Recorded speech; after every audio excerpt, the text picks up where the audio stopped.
as dusk overtakes the light of day, and the winter solstice draws near.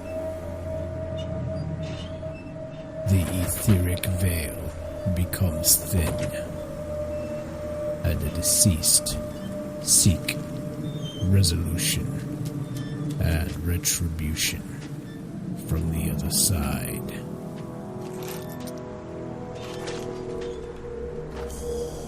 The days grow shorter, and the cold creeps in. The season of death begins, and the living depend upon the mercy of the gods. This is not a tale of happiness and prosperity. This is a tale of the undead and their insatiable thirst for human flesh.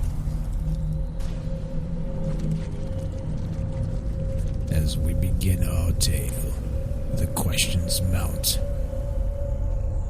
Exactly how and why have the dead returned?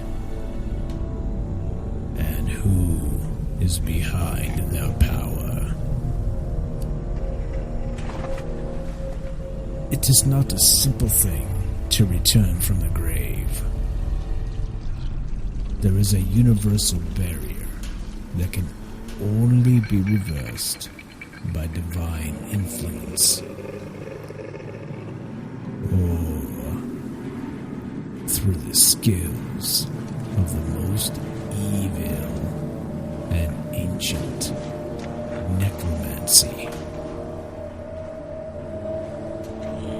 Rumor has spread throughout the countryside that a powerful presence has taken root in a nearby abandoned keep,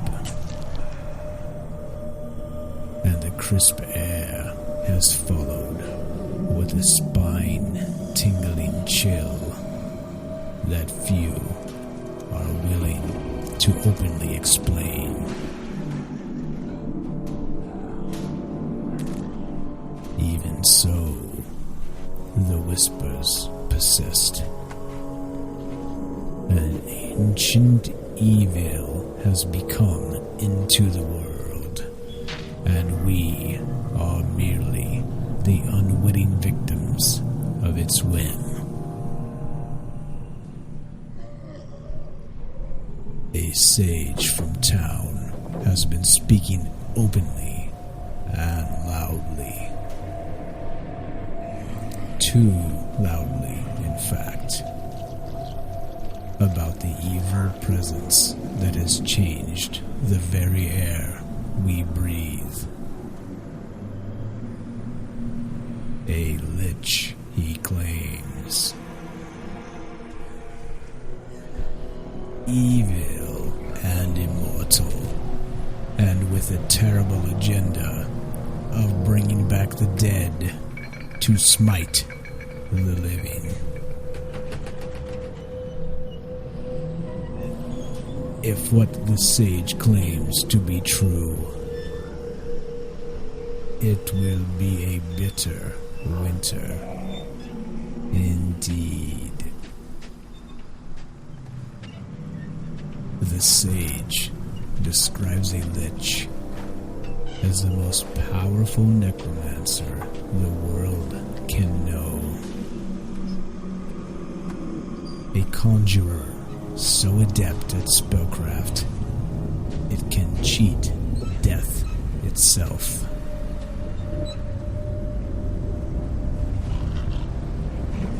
Many are dubious of his claims. Though how else are we to describe the unusual chill in the air, the corrupt end of the harvest, and the dead who have accosted the village in previous days?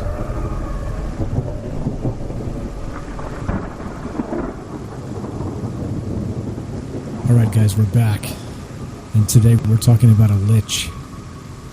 A lich. As you can see from the monster manual, while very rare, these creatures, these necromancers, these lord of the undead, are one of the most formidable opponents you will find in Dungeons & Dragons. Straight from the monster manual, a lich exists because of its own desires and the use of powerful and arcane magic. The lich passes from a state of humanity to a non-human, non-living existence through force of will. It retains this status by certain conjurations, enchantments, and a phylactery. A lich is most often encountered within its hidden chambers, this lair typically being in some wilderness area or vast underground labyrinth, and in any case, both solidly constructed of stone and very dark.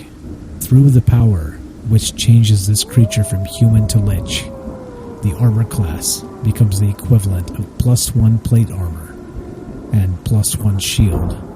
Similarly, hit dice are 8-sided, and the lich can be affected only by magical attack forms or by monsters with magical properties of 6 or more hit dice. Liches were formerly ultra-powerful magic users, or clerics of not less than 18th level of magic use. Remember, 20th level is maximum in Dungeons & Dragons, unless you attain godhood. Their touch is so cold as to cause 1 to 10 points of damage and paralyze opponents who fail to make their saving throw.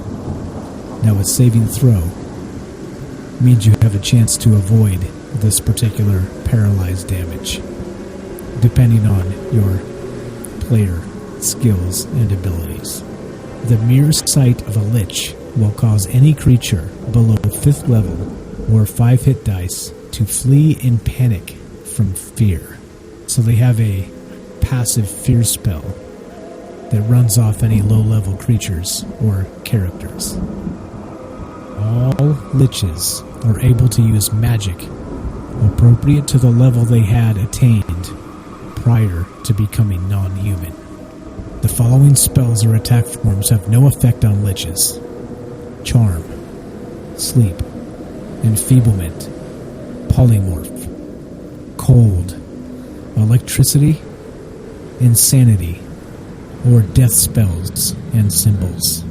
The description of a lich is as such. A lich appears very much as does a wight or a mummy, being of skeletal form. Eye sockets, mere black holes with glowing points of light, and garments, most often rotting, but most rich.